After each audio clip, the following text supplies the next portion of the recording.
All right, let's dive into one of the most intense and, let's be honest, one of the weirdest moments in the entire Bible. It's a story about a huge mission from God, a sudden life or death crisis, and a wife's shocking action that saves the day. We're just going to jump right into the deep end here with this verse from Exodus: a flint knife, a sudden circumcision, and this incredibly strange phrase, a bridegroom of blood. It's startling, right? And it immediately makes you ask, what in the world is going on here? Now, the title of our study gives us a pretty big clue: circumcision of the heart. This whole story, as you're about to see, isn't just about a physical ritual.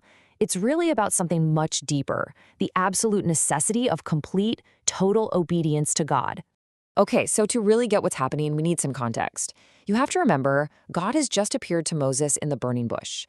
He's given him this unbelievable, massive job: go to Egypt and rescue the entire nation of Israel from slavery. I mean, this is the beginning of one of the greatest rescue missions in human history. So everything seems to be falling into place. Moses gets his father-in-law's blessing. God himself gives him the green light, saying, "Go on, it's safe now."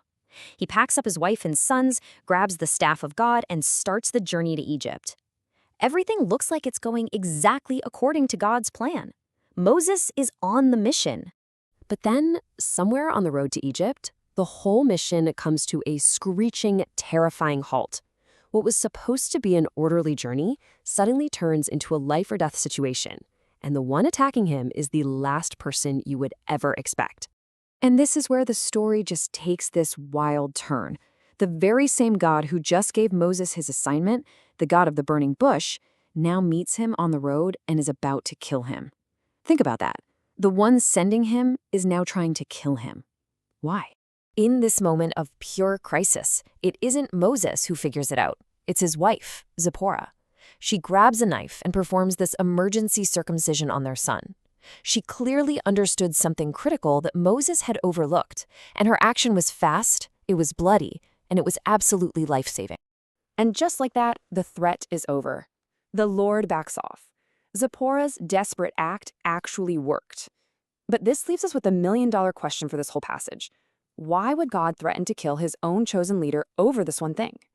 The answer here reveals a massive lesson about obedience.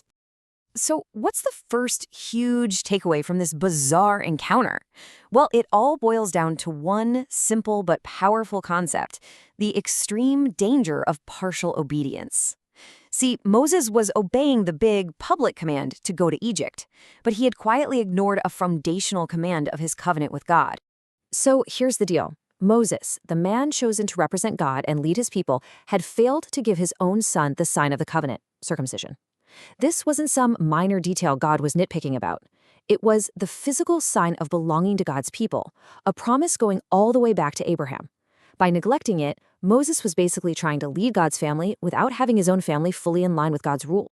And this whole situation lays out a really practical path for us, doesn't it? First, we have to look at our own lives and ask the tough question: where am I only partially obeying? Second, like Zipporah, we need to be ready to act decisively, to do the right thing even if it's uncomfortable or awkward.